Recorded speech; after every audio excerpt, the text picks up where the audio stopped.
Bismillahirrahmanirrahim. Assalamualaikum warahmatullahi wabarakatuh. Okey semua, hari ini bersama dengan Ustazah lagi dalam mata pelajaran sirah. Okey, kita masih lagi dalam tajuk yang sama iaitu pembangunan negara Islam.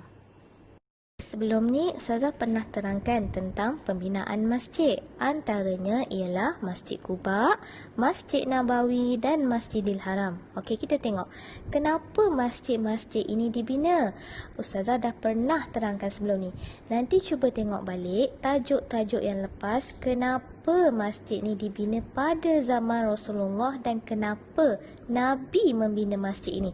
Jadi hari ini kita nak tahu serba sedikit apa itu peranan masjid dalam pembangunan negara Islam.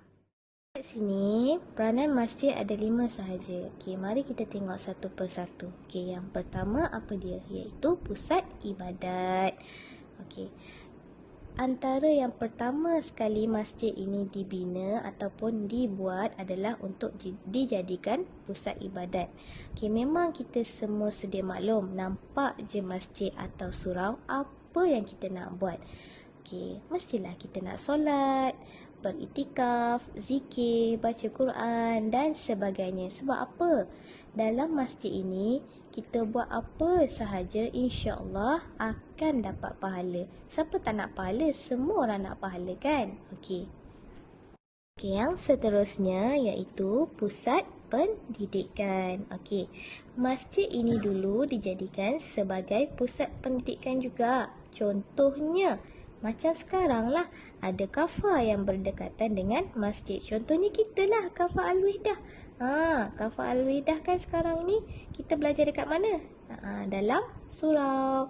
So, kita tak sama macam sekolah-sekolah yang lain. Kita lebih baik. Sebab apa? Sebab kita mengamalkan sistem belajar di dalam masjid. Sama dengan zaman-zaman Nabi dahulu. Okey? Boleh faham?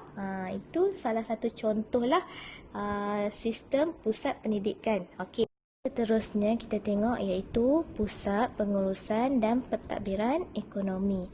Okey, mesti tak tahu kan? Okey, dekat sini saya nak terangkan. Contohnya lah, okey, pada zaman sekarang ni orang pergi bayar zakat dekat mana? Salah satunya yang paling utama adalah di masjid atau surau. Okey, jadi bayar zakat ni sebaiknya kita laksanakan di dalam masjid. Sebab apa? Ia adalah satu peranan masjid itu sendiri. Dan sebab itu dikatakan pengurusan dan pentadbiran antara salah satu pentadbiran pada zaman dahulu. Selain itu juga banyak perkara-perkara lain yang dilakukan. Contohnya zakat, wakaf, pemberian harta ghanimah dan sebagainya. Okey, mari kita tengok yang seterusnya iaitu pusat politik. Okey, pusat politik ni pada zaman sekarang kita tak nampak sangat.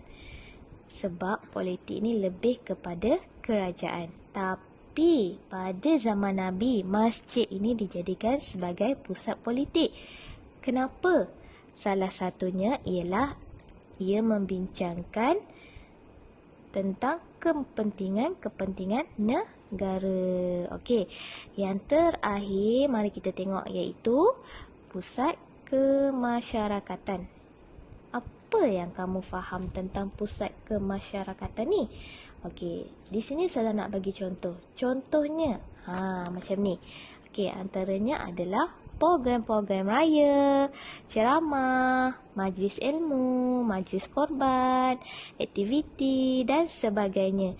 Jadi ia juga dijadikan sebagai peranan masjid untuk melaksanakan pelbagai aktiviti.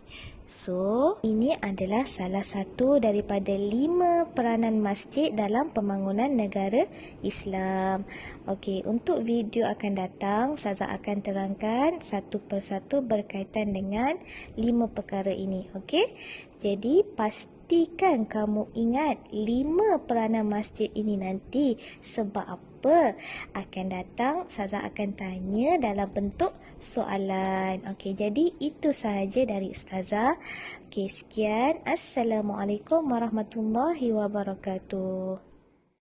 Tekun berusaha diiringi sekalian warga di